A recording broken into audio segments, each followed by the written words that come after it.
It's always a pleasure and it's an honor to speak with you all on a weekly basis.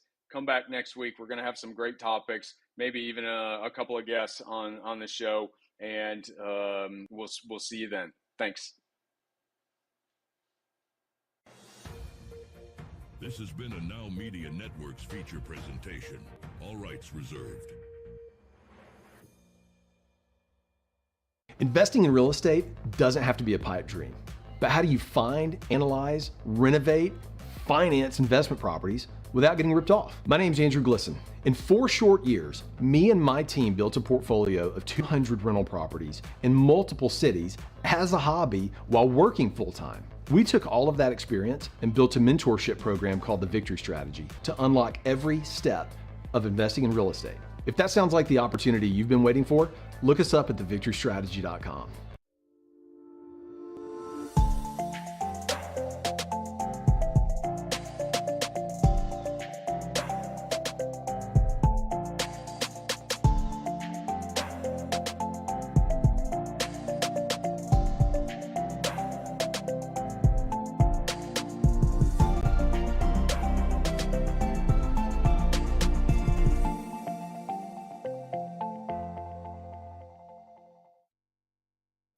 Well, hello there, everybody. Welcome back to Legal Talk. I am your host, John Mitchell, and we are here in the NowMedia Network. Very happy, very pleased, overjoyed, in fact, to have everybody with us on the show today. If you're out there in the audience, why don't you go ahead and shoot me an email? Let me know, give me a call, let me know that you watched the show, let me know you enjoyed the show. Feel free to send in your questions, because if you have questions, I've got answers.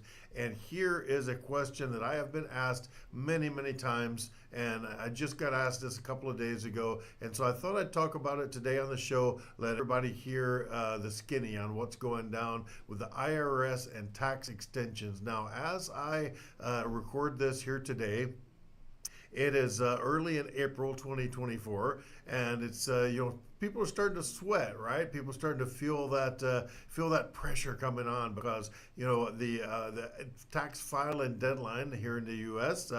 Land of the free, we're ready to have our tax filing deadline coming up April 15th.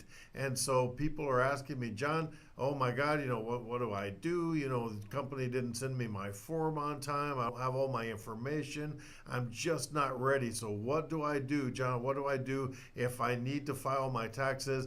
Deadline's coming up. I'm not ready to file yet. What do I do about that? And boy, oh boy, strap yourselves in, because I got some good, actionable information for you here today. We're going to talk all about tax filing extensions and what it is you need to do if you are not quite ready to file your taxes yet. So diving right in, right? Okay, so we all know that the default deadline for filing our taxes here in the U.S., personal income tax returns we're talking about, is 3 months and 15 days, 3.5 months after the close of the year. So count from December 31st, 3 months, and then 15 days. So we all know tax day.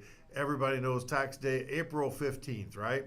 So what do you do if you're not ready when April 15th rolls around? Well, the IRS has provisions in place that you can get an extension. Now, some people don't even need, here's the thing that a lot of people don't know. Some people don't even need to file an extension to get their taxes in on time if they're not ready by April 15th. And here's an example of that. If you are a permanent resident of the United States, lawful permanent resident, LPR they call it, you got a green card, or you're a U.S. citizen, but you live overseas, okay? So let's say you're a U.S. citizen. I myself, U.S. citizen, lived overseas. I lived in Mexico for 14 years. So let's say that you live overseas. Did you know, and a lot of people don't, but did you know that if you're living overseas at the time that the April 15th tax deadline comes about, you're overseas, not on a vacation. We're not talking about going to Cancun or something, but if you are living overseas and an April 15th deadline rolls around, you can have an automatic extension applied to you. You don't even need to file anything. You don't need to tell the IRS. You'll make a notation on your tax return when you file it, but long story short of it is you get 2 months automatic extension just because you're living outside the United States whenever the tax deadline came around. So that's one way that you get an extension. Another way that you can get an automatic extension. Let's say you're in the military, you're serving our great country and you're out there in the military, you're in a combat zone, right? You got sent off to Iraq, Afghanistan, wherever the combat zones are these days. Well, if you're out of the country and you're on deployment, you're in a combat zone, that is a 6-month automatic extension for you. So instead of April 15th, you are now due on October 15th, and you don't need to file any special paperwork. You're going to make a notation on your tax return when you do file it, but that's about it, right? You have to tell them when you file, but other than that, 6-month extension automatic. You did not have to ask for it up front. Okay, so that's first of all. So that's a couple of ways that you get an automatic extension, and there's really one more way that I can talk about that you can get an automatic extension. That is if you are in a FEMA declared disaster area. Now that can be a county, or it might be your whole state, or it might even be the entire United States, depending on when a disaster is declared. And that will show up in Internal Revenue Bulletin. I just saw the other day, this is 2024 as I record this, and we're filing 23 returns. And I just saw the other day, somehow they picked the date August 7th. Okay, so if you're in the wildfires in Hawaii, I'm sorry, this year, I'm used to the wildfires being in California, but it's Hawaii this year. So if you're in those wildfires out in Hawaii, you have automatically don't need to do a thing.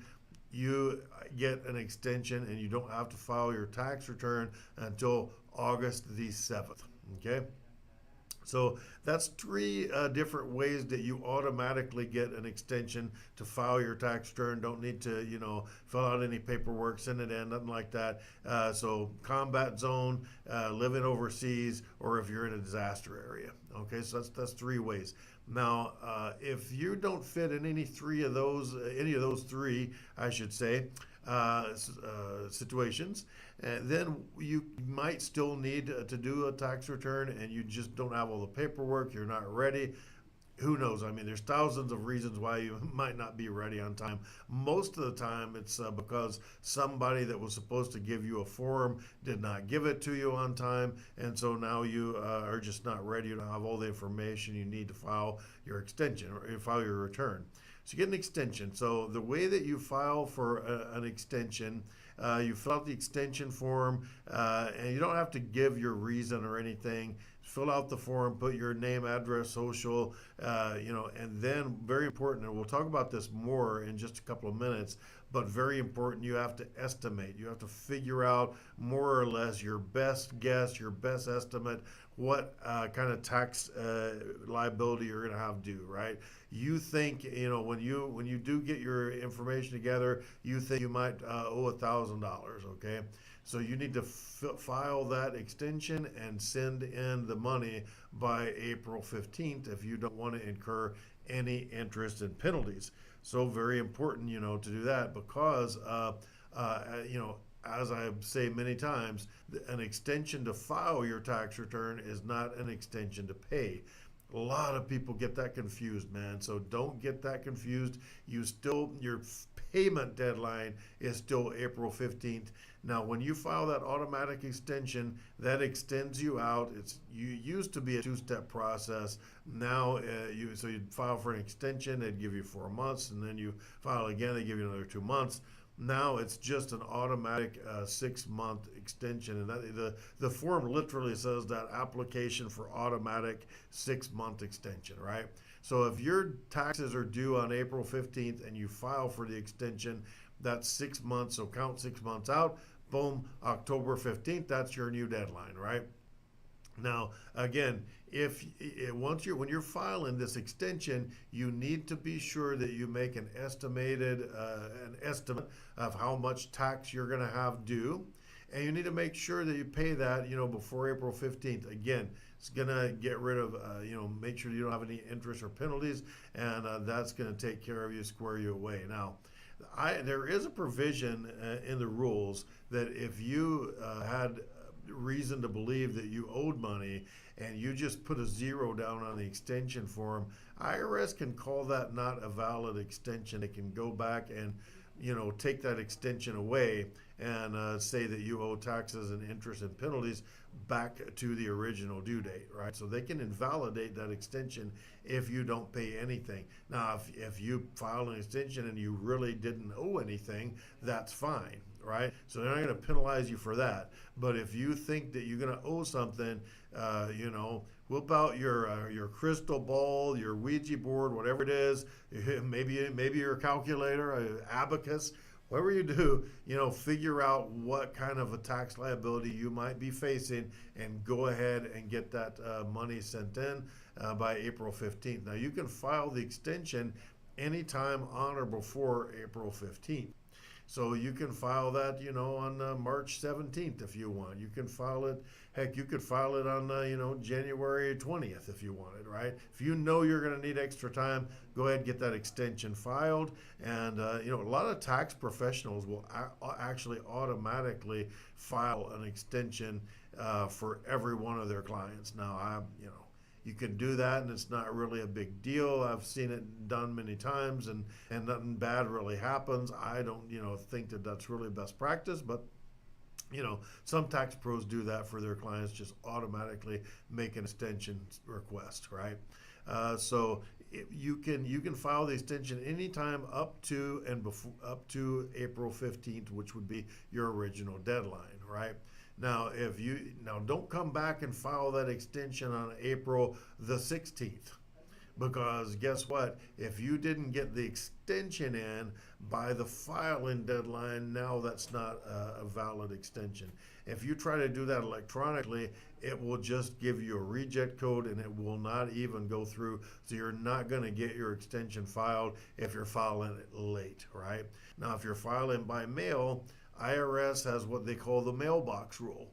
So that means that if you put the extension form, in this case, let's give this example, you put the extension form in the mail before midnight on April 15th, be sure you have the envelope is postmarked, and be sure that you have proof of mailing, which would be ideally you'd want one of those little green certified mail slips from the post office.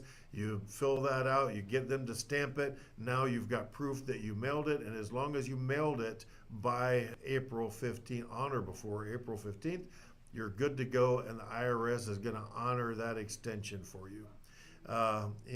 Also, I guess one other thing I could throw in here, not only individuals can get extensions, businesses can get extensions, and the basic same rules apply. Have to do the extension before the deadline, and you have to pay whatever you think might be the taxes due before the deadline in order to not accrue interest and penalties. So that is it, folks. That's the skinny on extensions for tax time. If you're coming up on, you're starting to sweat a little bit, you're starting to feel that knot in your stomach, you start to feel like, oh my goodness, I'm not going to be ready. Never fear, don't worry. You can get an extension. IRS will automatically approve that extension for you, and this is the way it's done, and that's the requirements for getting it done. So again, thank you very much, everybody, for being with us today on Legal Talk. I am your host, John Mitchell. My telephone number in Houston, Texas is 713-333-0555. And my email address, jmitchell@cctaxlaw.com. I welcome folks let me know they saw the show. I welcome folks to send me questions. If your question makes it to me, I might shoot you a quick email, or we might make a segment out of it and do like I did with these extensions and talk about it on the air. So thanks, everybody, for being with me, and we will be back after some commercial breaks.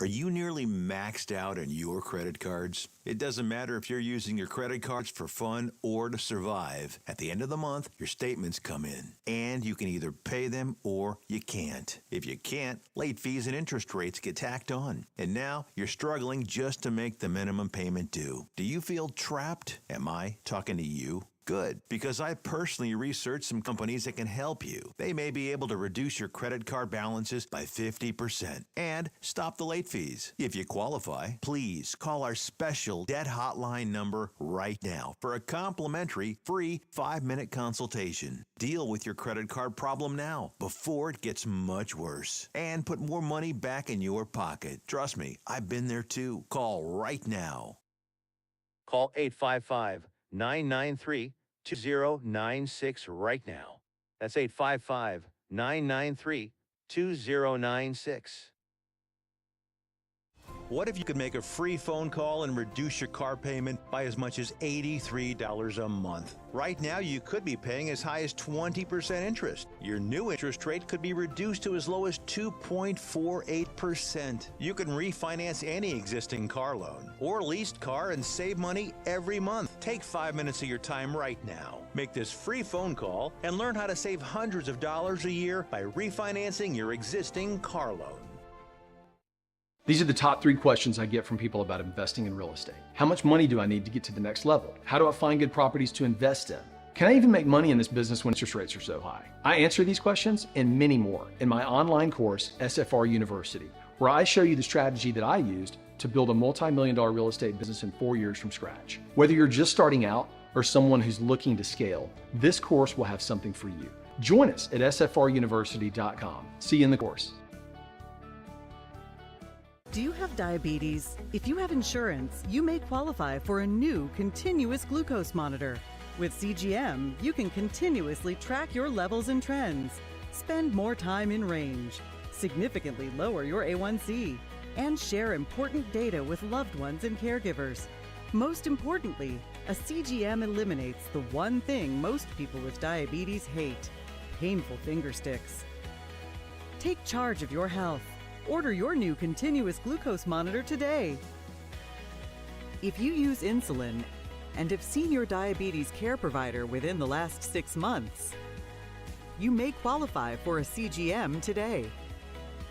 We'll do all the insurance paperwork and deliver your new CGM at little or no out-of-pocket cost to you.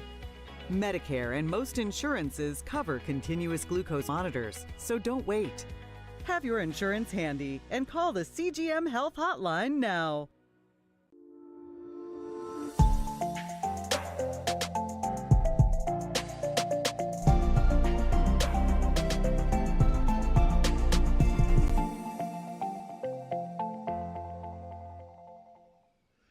Well, hello there, everybody. Welcome back to Legal Talk. I am your host, John Mitchell. We are here on the Now Media Network. And boy, oh boy, am I excited today. I'm overflowing with joy, as we might say, because today I have superstar immigration attorney Ingrid Perez. Ingrid, welcome back to the show. Thank you so much for being with us. How are you doing today?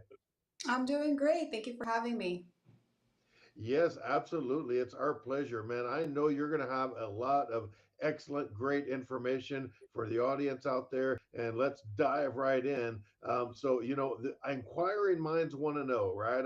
I've got a bit of curiosity here. Hopefully, you can clear this up for us. Okay, talking about visas, right? Somebody wants to, they're an entrepreneur, they get that entrepreneurial spirit burning within them. They want to come to the United States, live that American dream. All right. And so, what kind of options, what might be a specific visa option for entrepreneurs that want to come permanently? They want to be a permanent resident in the United States. What kind of options do they have?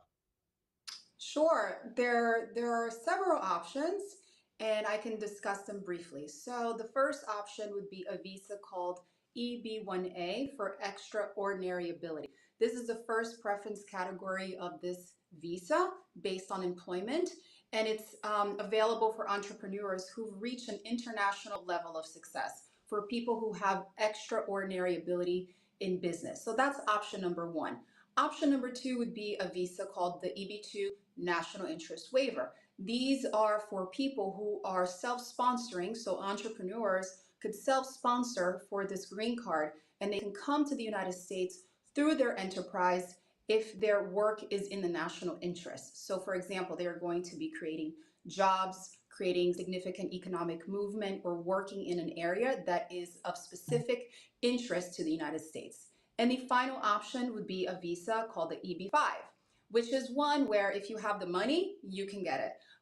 For an entrepreneur who's willing to invest $900,000 or $1.8 million in a business enterprise, they are able to get permanent residency through that visa. Okay, so that's three good options that people out there might want to be taking a look at, and that's very great information. Now, let me dive in a little bit more. Let's drill deeper and find out about that EB-1A visa, internationally recognized. It comes to mind, right? A guy like maybe Elon Musk, right? So if I know he's from South Africa originally, but he's in the U.S. now. But let's say a guy like Elon, right? Is that kind of what we're talking about? Internationally recognized business people? A guy like Elon could definitely get an EB-1A.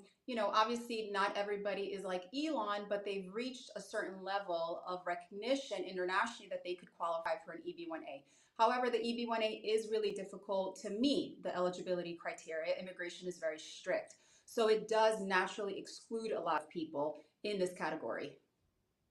When you said the word, it stuck out to me, right? As an attorney myself, I listen for these key words and phrases, right? And so you said the word self-sponsor. What kind of what does that mean? So typically, to immigrate to the United States through employment, you need a sponsor. So that is an employer who's offering you a full-time job in the United States and who is willing to go through a very lengthy process called a labor certification. The whole idea is to make sure that this new person coming into the United States is not going to exclude US workers. So the law requires a company, an employer, to go through this very lengthy process to make sure American workers are not excluded. And that process is difficult, expensive. Not everybody has a US employer who's willing to do that for them. So options like the EB-1A or the EB-2 NIW allows you to self-sponsor, meaning you don't need a job offer, you don't need an employer. You are immigrating to the United States through employment based purely on merit. So whether it is through your extraordinary achievements through EB-1 or because through an EB-2 national interest waiver, you are coming to work in the United States in an area that is of national interest. Ah, interesting. Okay, so you don't need a sponsor because basically you are the sponsor, right? So that's good. Exactly. That's good information. Now, Exactly. I'd also, it stands out to me that you mentioned the 900,000 and the 1.8 million dollars. What's the difference between those two? Those two numbers. How would one fit into one category versus the other?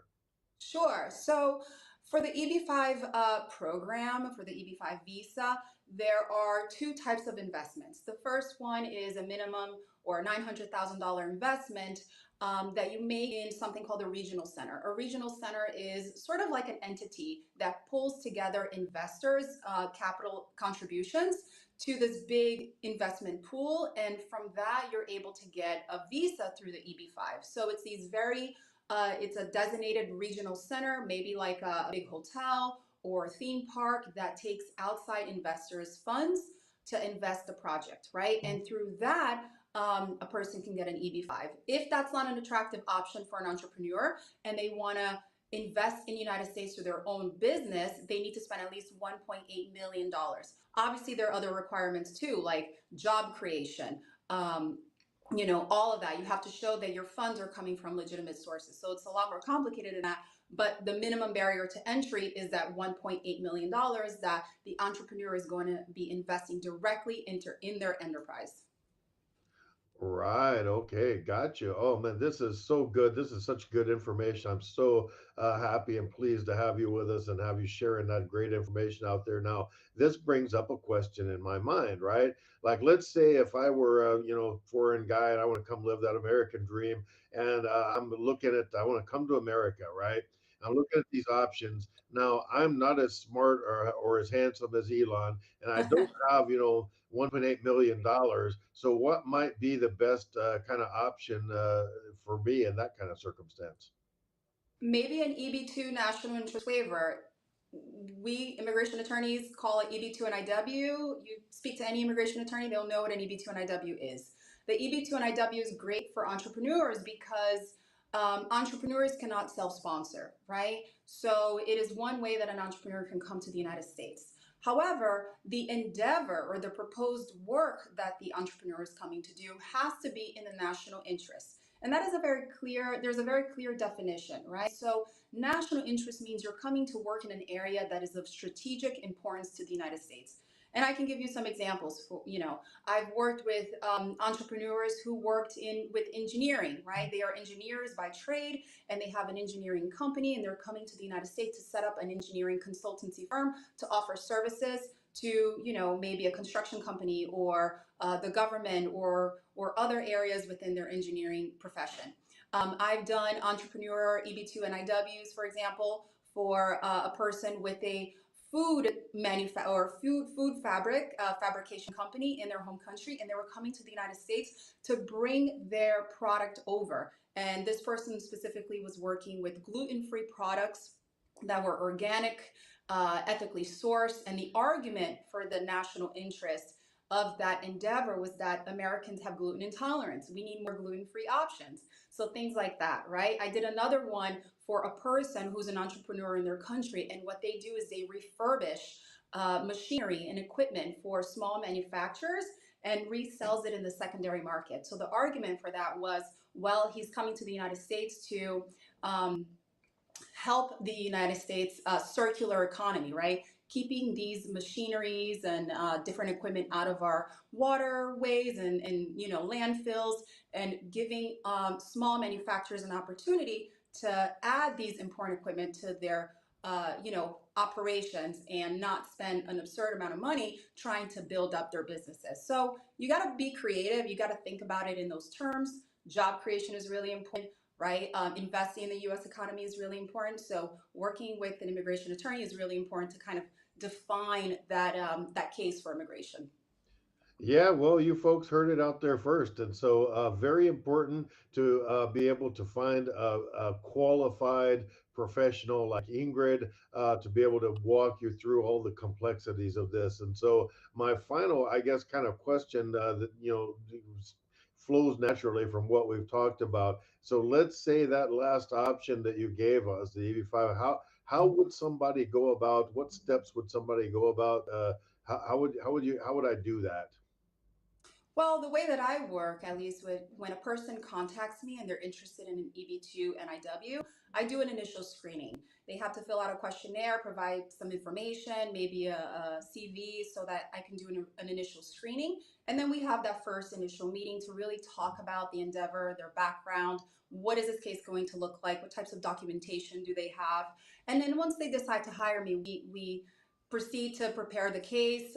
The person gives me all the documentation that I need. Perhaps we invest in a business plan, right, that has financial projections for the business, that explains how many employees they're going to hire, that describes how much money they've already spent, in the investment in the United States. And we prepare the entire case and we send it to immigration. I think it's also really important for people to understand that there are backlogs for these types of cases because the demand is very high and the supply of visas are very low. So it's important to be working. It's important to work with an immigration attorney who understands this and can give you a strategy that best sort of fits your needs, because you're going to be waiting quite some time for this visa and eventual green card to be approved. Right. Well, I mean, that's like just like I tell my clients all the time when we're dealing with the IRS, don't measure this in days, measure it in months, right? Like Yeah. get your calendar ready because this is going to take a while.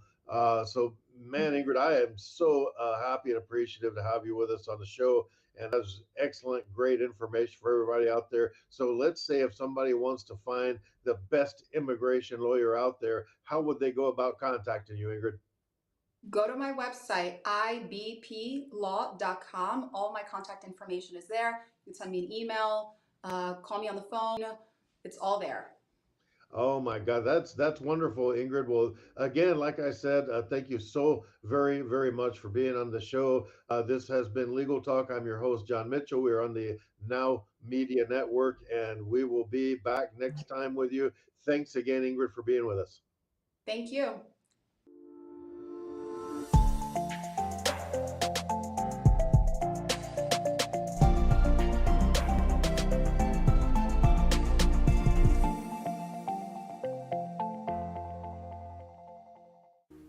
Do you have a car sitting around you want to get rid of?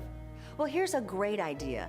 Donate your car now to help local veterans in your area. Yes, just make one fast call to the Veteran Car Donation Program.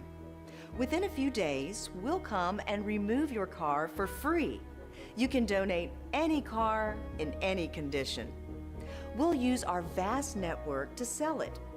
The proceeds raised go to help local veterans and their families. And you get a tax deduction. And all you need to do is make this free call. Clean your yard up, get rid of an old car, and help the vets. We make it easy. Make this free call now. Book your fast and easy pickup. Call the Veteran Car Donation Program now.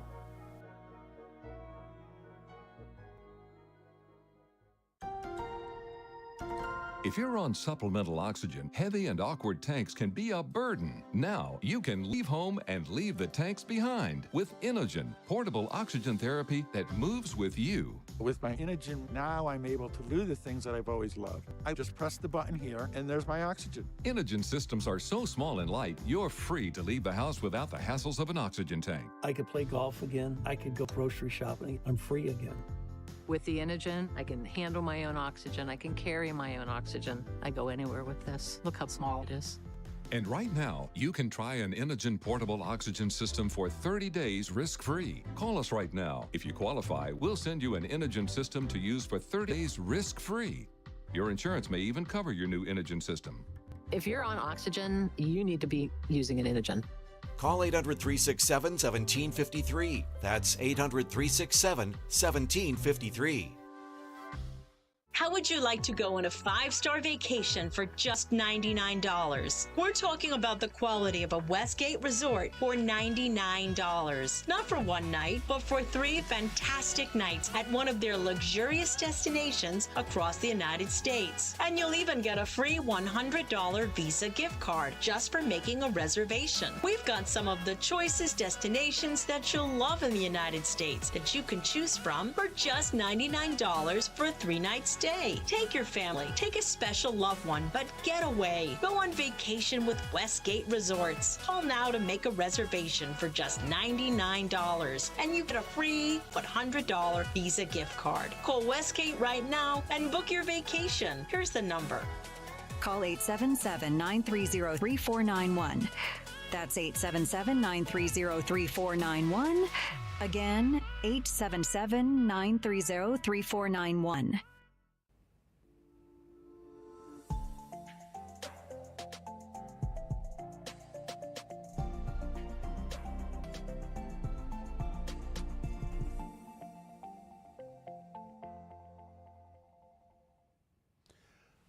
All right, everybody, welcome back to Legal Talk. I'm your host, John Mitchell, back with you again, bringing some good information that we can use.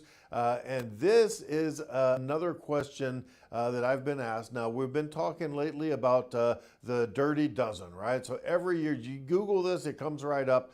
Every year, the IRS publishes a list of the top problems that they see happening, right? Any instances of fraud, any instances of things like tax evasion, problematic things that the IRS sees. And they issue this list as kind of a warning to folk out there, right? So that you can know that you know what to kind of steer clear of, right?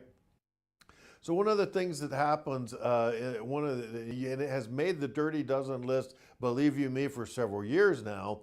And one of the things that they always have on the list lately is about micro-captive insurance companies, right? So let me just back up and tell you a little bit about insurance, all right?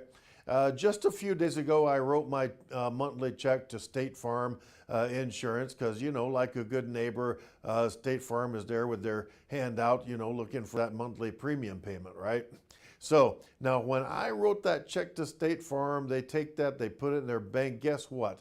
That $300 that I just paid State Farm, that is not income to them for tax purposes. So they are not going to claim that, and they're not going to claim, that's not going to be income. That's not going to be taxable income to them when State Farm files their gigantic corporate tax return, right? My $300 plus the $300 for a lot of other people, right?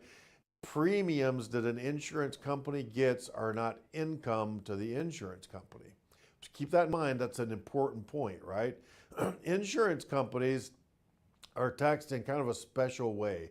They only pay taxes on the investment earnings, right? So insurance companies will take my $300 and hopefully I don't have an accident and they don't have to pay it out anytime soon. So they take that money and they invest it, right? And so when they invest that and make earnings off of that, that's their earnings. That's what they get taxed on, right? So keep that in mind. Now, let's say I have, I have a bunch of restaurants, right? I did some tax work for a company a couple of years back. There's a group of investors. They had 16 restaurants, right? So let's say I've got my 16 restaurants and they're in different partnerships with different people, right? So I got 16 different corporations that own each location of the restaurant chain, right? So now I'm going to say, well, I'm paying a lot of money every month for insurance, right? I got to have insurance, maybe business interruption insurance. I got to have, insurance against thefts. I got to have fire insurance. I got to have workman's comp, right? And so what if I owned the insurance company? So what a micro-captive arrangement essentially allows you to do is you own the insurance company and you actually are able to pay from your businesses. So each one of my restaurants would write a check, let's say, to the insurance company, which I own, and so they're going to take a tax deduction for that. And so I get the deductions for all of these premium payments, but then my insurance company doesn't pay taxes on that money as income. So you see where this can get interesting, right? You can use this micro-captive insurance company to really just accumulate a bunch of money, basically tax-free, right? And if I ever shut the whole thing down and take the money out, then I got some tax consequences on that. Even that's going to be treated favorably depending on how I did things, right? So long story short, I can have a micro-captive insurance company that covers losses, potential losses from my other businesses, right? That can work, like I said, the example of the restaurant chain. That can work, like if you have a bunch of rental properties, you could insure your own rental property, right, with your own insurance company. And then a lot of times what they do, the micro-captive will go ahead and enter into a reinsurance contract. And so their loss is covered, but at a discount, right? And so they're playing the difference between wholesale and retail, right? But now part of what they do that gets people into trouble is they're going to say, well, I'm going to pay $10,000 a month in insurance premiums, based on the risk of an alien invasion, right? What if space aliens invade Earth and my business ends up poorly affected by that, right? And so and that is not too far outside of the realm of what people have tried to do. And so one of the things that the problem, the IRS looks at this carefully and they'll say, well, is that a real risk that you're trying to insure against, right? And if it's not, there's going to be maybe disallowed, right? You're going to get your disallowed deduction. You might get some accuracy related penalties in there. So you got to be careful with that. And so one of the things is insuring against an improbable risk is what they call it. The other thing is, greatly inflated, right? Let's say I've got a business and State Farm is right now charging me $300 a month for my, full coverage auto insurance for my two cars, myself and my wife. Okay, so now let's say if I've got a business and I say, man, I use my cars eventually, occasionally for business. What if I were to pay my own insurance company And guess what? I'm going to not pay $300 a month. I think, now that I'm the insurance company, I think my insurance is worth $3,000 a month. All right. And so I'm gonna pay that. And I'm gonna take a tax deduction on the one business, and the other business, which is my captive insurance company, I'm not gonna pay taxes on that because it's premiums, right? So but the IRS not gonna let that fly. That's going to be a problem because now I'm not charging market rates, and it's not what they call an arm's length transaction, right? And so that's going to, get people into trouble. And one of the arguments that also the IRS will use when they're trying to undo these transactions, they'll say that the transactions are not, they don't have a proper economic substance, right? So you got to make sure that all your I's are dotted, your T's are crossed. This takes planning, and you got to do it right and make sure that you don't run into trouble with the IRS and take deductions that you're not entitled to, and play funny business, right? So captive insurance can work, but you got to do it right. Okay, so that is, again, one of the things that the IRS warns against, dirty dozen. So be careful of that. Make sure you don't fall into that insurance trap. I am available for consultation. 713-333-0555 is my number. I'm here in Houston, Texas, but I can take tax questions from all over the United States. And my email, jmitchell@cctaxlaw.com. Thank you, everybody, for being with us on Legal Talk. We really appreciate it. Shoot me an email. Let me know you watched the show, and send your questions as well. I mean, your question might make it on the air, and I might do a segment about it. So thanks, everybody, for being with us on Legal Talk. I'm your host, John Mitchell. We're here on the Now Media Network, and we're happy to have you, and we'll be back next time with more Legal Talk.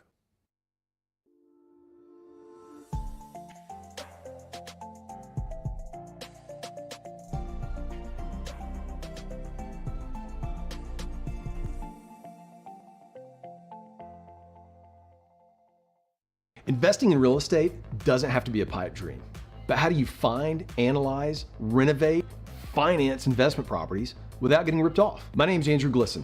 In 4 short years, me and my team built a portfolio of 200 rental properties in multiple cities as a hobby while working full-time. We took all of that experience and built a mentorship program called the Victory Strategy to unlock every step of investing in real estate. If that sounds like the opportunity you've been waiting for, look us up at thevictorystrategy.com. Do you have a car sitting around you want to get rid of? Well, here's a great idea. Donate your car now to help local veterans in your area. Yes, just make one fast call to the Veteran Car Donation Program. Within a few days, we'll come and remove your car for free. You can donate any car in any condition. We'll use our vast network to sell it. The proceeds raised go to help local veterans and their families. And you get a tax deduction. And all you need to do is make this free call. Clean your yard up, get rid of an old car, and help the vets. We make it easy. Make this free call now.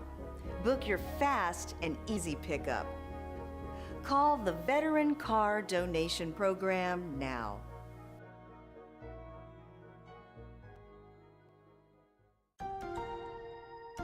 If you're on supplemental oxygen, heavy and awkward tanks can be a burden. Now you can leave home and leave the tanks behind with Inogen, portable oxygen therapy that moves with you. With my Inogen, now I'm able to do the things that I've always loved. I just press the button here, and there's my oxygen. Inogen systems are so small and light, you're free to leave the house without the hassles of an oxygen tank. I could play golf again. I could go grocery shopping. I'm free again.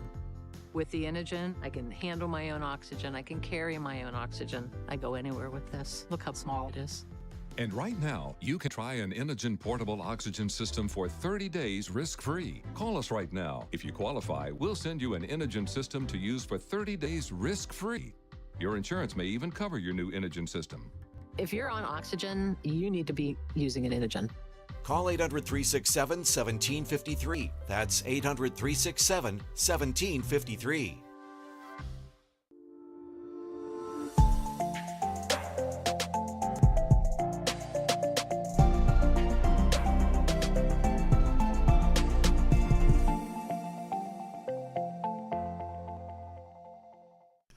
Well, hello there, everybody. Welcome back to Legal Talk. I'm your host, John Mitchell. We're here on the Now Media Network. I am so happy, overjoyed, ecstatic, in fact, to have everybody out there with us on the audience, and really, really appreciate it. And I am going to bring to the table, I hope you're hungry, because I've got a table set for you. I got some really great information that we're going to talk about today.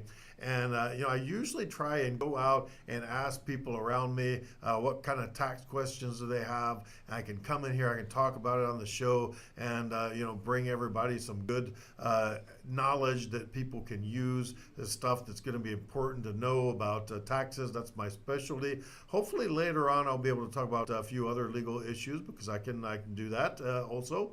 But, my specialty is taxes. So if you out there have tax questions, you can also send those to me at jmitchell@cctaxlaw.com.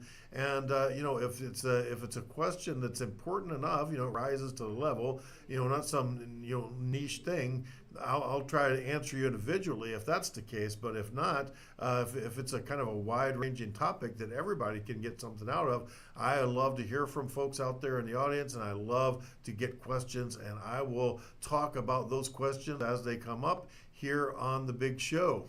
So one of the things that has come up and does come up, pretty frequently. Let's say, despite my best efforts, I filed my tax return, and then I figured out, oh my God, I made a mistake.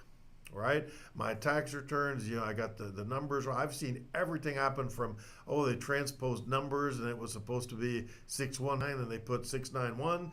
So sometimes there's, mistakes like that happen. Sometimes, oh my God, a big one is, I forgot, right? So I filed my tax return, and then later, after the fact, I get another, 1099 INT, I got some bank interest, I got some dividends, whatever it is.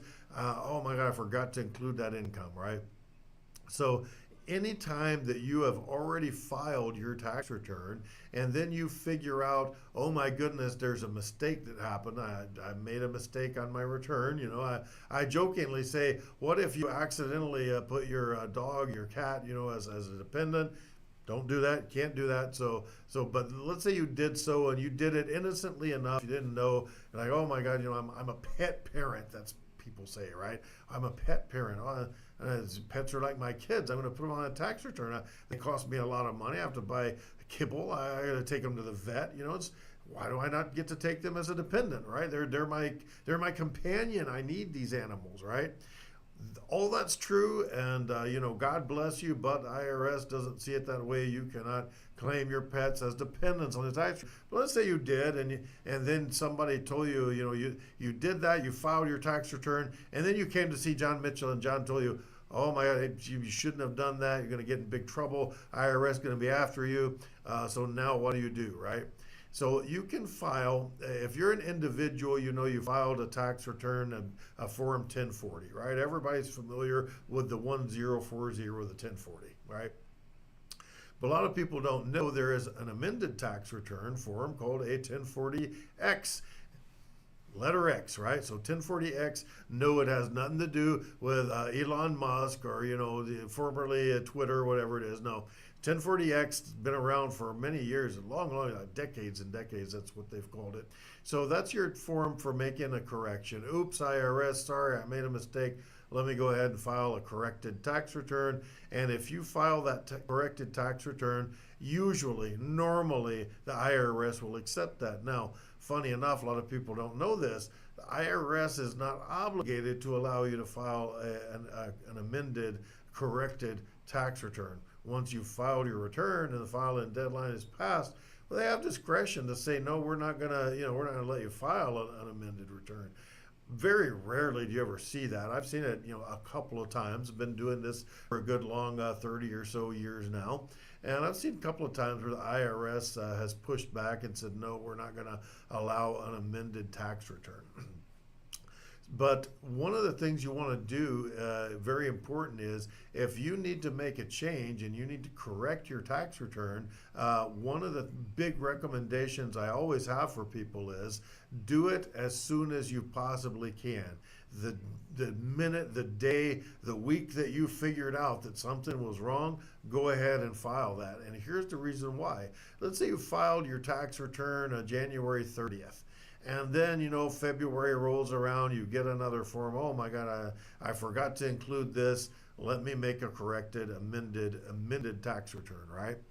If you do that before the filing deadline, so let's say you filed your tax return January 30th, but you had up until April 15th to file that.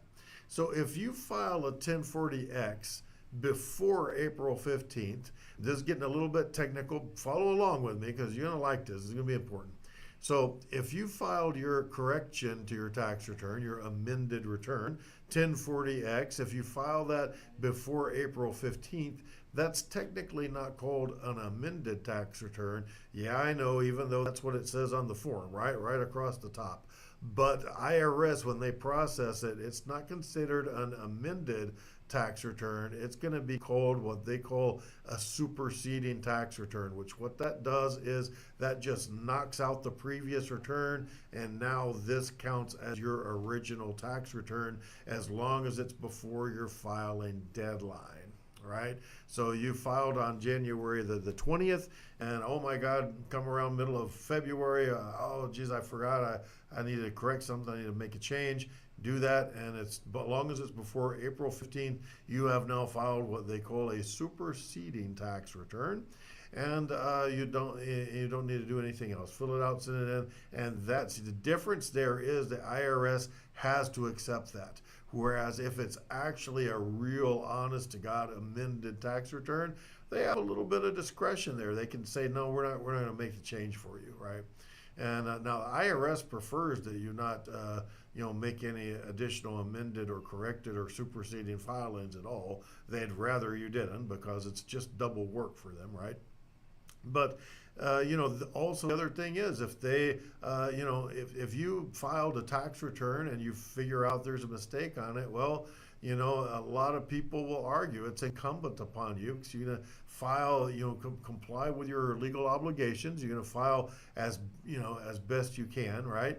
And if you discover there was a mistake, I mean, my advice to you is go ahead and make that correction, even if it's a couple of years later. One of the things to keep in mind, let's say you had a tax return and you, for whatever reason, life happens, right? And you owed a bunch of money on your tax return, right?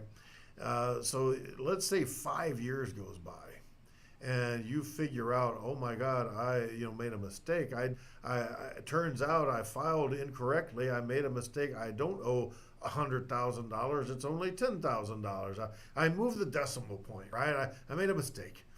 Well, if the IRS is still collecting on that, you can file an amended tax return. And what that does is they call it an abatement, right? So an abatement is to adjust the amount of money that you owe, make it a downward adjustment. So if you owed, you purported to owe $100,000, and then you file an amended return. Oh my God, I've caught my mistake. It was not supposed to be 100. It was supposed to be 10. File it now, and there's no deadline on that. So you can always abate a tax due, right? Now, here's the tricky part also. Let's say more than 3 years has gone by, and you got a refund. Well, you can do your amended tax return. They might accept it, and they'll send you a letter saying it's accepted. But then what happens? More than 3 years have gone by. You're outside of what they call the refund, the RSED, the refund statute end date, right?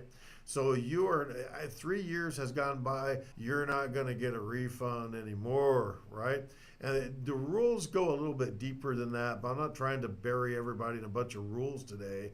Just to say this, right? In general, if you owe money and it's more than 3 years has gone by and you discover a legitimate mistake, you can file that amended return, make your corrections, and reduce the amount of money that you're going to end up paying the IRS. And by the way, what a lot of people don't realize, if you said that you owed $100,000 and oops, it turns out you only owed 10, and you didn't pay that $100,000, and they've sent you letters and they've started charging you a bunch of interest and penalties. When you get them to reduce the original debt from 100 down to the 10, that's also going to make a proportional reduction in your interest and penalties. So those are going to go down automatically. So it's important, if you find out that you made a mistake and you filed your tax return and oops, I put down that I owed more money than I really did. Well, you know, if it's enough money to make it worth it, man, I'm going to mess around with $100 or whatever, right? But if it's enough money to make it worth it to you, then go ahead and file your amended return, your 1040X. You're going to get, get a letter back from the IRS. It takes them several weeks, takes like 12 weeks or so for them to process under normal circumstances. And it can be a lot longer than that, but usually it's 12 weeks is their turnaround time to process an amended tax return.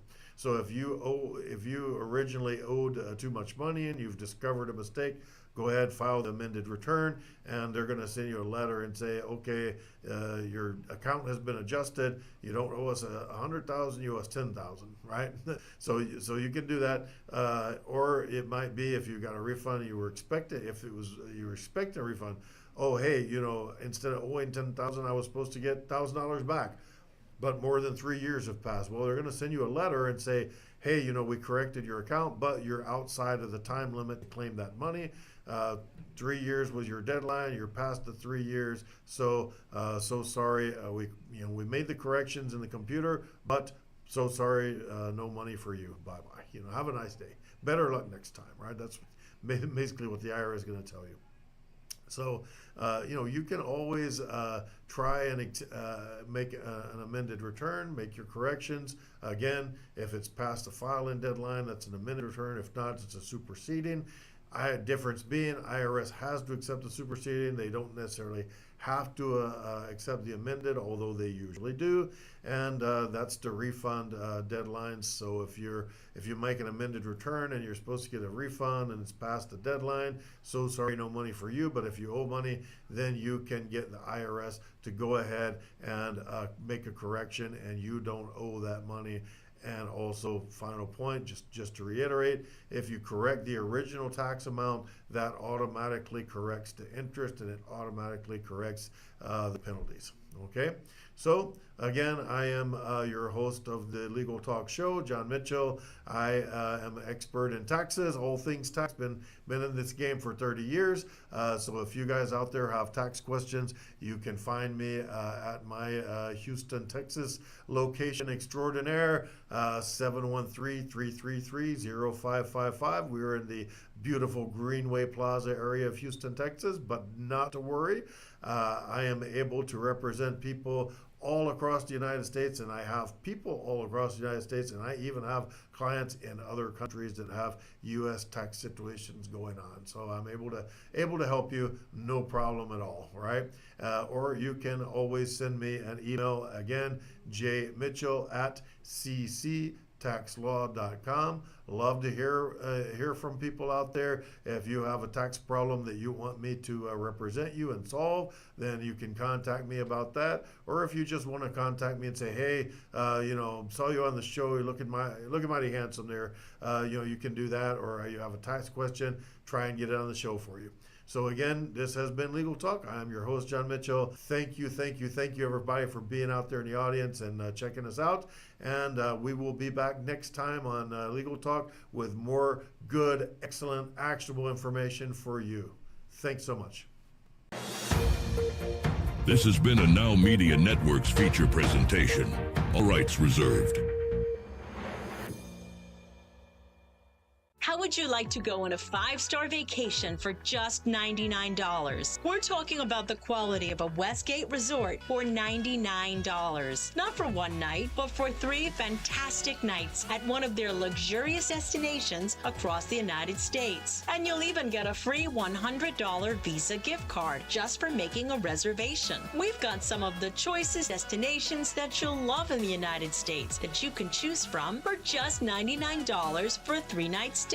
Take your family, take a special loved one, but get away. Go on vacation with Westgate Resorts. Call now to make a reservation for just $99, and you get a free $100 Visa gift card. Call Westgate right now and book your vacation. Here's the number: Call 877-930-3491.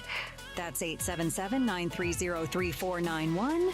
Again, 877-930-3491.